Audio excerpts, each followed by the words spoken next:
Assalamualaikum warahmatullahi wabarakatuh. Sebelumnya perkenalkan, nama saya Muhammad Fahim Maulana Fajar, NIM akhir 245. Di sini saya akan memaparkan materi tentang sistem perpajakan dan politik pajak. Dan langsung saja untuk mempersingkat waktu, kita langsung ke topik pembahasannya. Baik, sebelum kita membahas lebih lanjut, kita paparkan dulu apa itu pajak. Pajak adalah kontribusi wajib kepada negara yang terutang oleh orang pribadi ataupun badan yang bersifat memaksa berdasarkan undang-undang dengan tidak mendapatkan imbalan secara langsung dan digunakan untuk keperluan negara bagi kemakmuran rakyat. Setiap pajak terdiri dari sasaran atau objek pajak dan tarif pajak. Objek pajak adalah segala sesuatu yang dapat dikenai pajak yang dapat berupa penghasilan, barang, kekayaan, dan juga perpindahan hak milik atas barang. Dan yang kedua adalah tarif pajak, di mana tarif pajak merupakan total atau besaran pajak yang dikenakan pada objek pajak.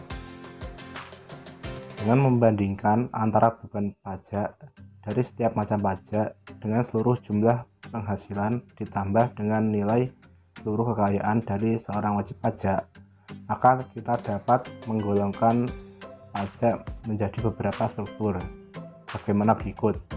Yang pertama adalah pajak progresif.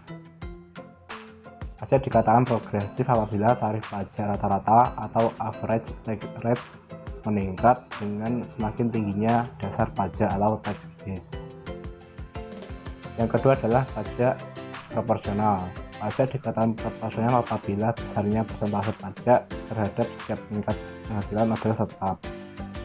Dan yang ketiga adalah pajak dikatakan progresif atau pajak progresif itu dengan bertambahnya taxable capacity, persentase pajak yang harus dibayar menjadi semakin kecil. Baik, agar lebih jelasnya lagi kita akan bahas satu persatu jenis pajak tersebut. Jadi kita bahas contohnya. Yang pertama adalah pajak progresif.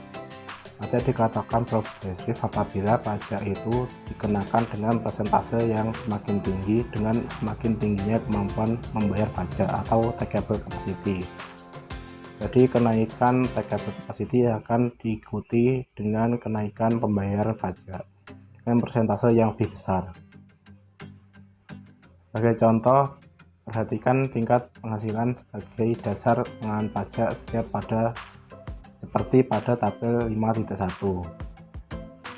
Pada penghasilan setinggi 1000 US dollar, pajak yang dipungut setinggi 100 US dollar atau sama dengan 10% dari total penghasilan. Kemudian, jika penghasilan sebesar 1.500 US dollar, pajak yang dikenakan sebesar 200 US dollar atau sama dengan 13,3% dari besarnya penghasilan. Dan pada penghasilan sebesar 2000 US dollar, pajak yang dikenakan setinggi 300 US dollar atau sebesar 15% dari penghasilan. Selanjutnya adalah pajak proporsional. Pajak dikatakan proporsional apabila pajak itu dikenakan dengan persentase yang sebanding dengan perkembangan penghasilan setelah dikurangi dengan kebutuhan esensial. Apabila kemampuan membayar pajak atau taxable capacity naik sebesar 10%, maka akan dikenakan pajak yang besarnya juga 10% lebih tinggi dari semula. Contohnya saja pada tabel 5.2. Dengan tingkat penghasilan setinggi berapapun pajak yang dikenakan sebesar 10% dari besarnya penghasilan. Pada waktu penghasilan setinggi 1000 US dollar, pajaknya sebesar 100 US dollar. Pada saat penghasilan sebesar 2000 US dollar, pajak yang dikenakan sebesar 200 US dollar. Ataupun juga bisa dianggap tarifnya atau tetap. Tarif rata-ratanya yaitu sebesar 10%. Baik, yang terakhir adalah pajak regresif. Pajak dikatakan regresif apabila pajak dikenakan dengan perkembangan yang kurang dari sebanding dengan perkembangan taxable capacity. Pada tabel 5.3, Pada waktu penghasilan setinggi 1000 US dollar, pajak yang dipungut sebesar 100 US dollar atau sama dengan 10% dari besarnya penghasilan.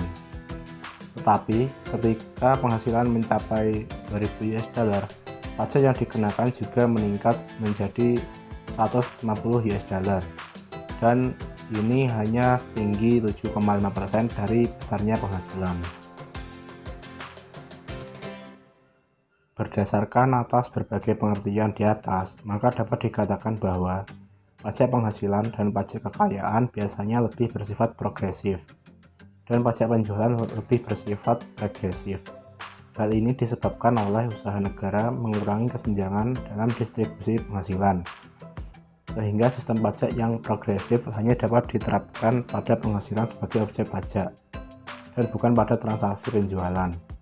Di lain pihak, pajak penjualan bersifat regresif, karena setiap transaksi yang sama dikenakan tarif pajak penjualan yang sama, sehingga walaupun ada orang yang penghasilannya tinggi, tetap dikenai pajak yang sama besarnya dengan orang yang penghasilannya rendah ketika mereka mengadakan transaksi yang sama besar nilainya.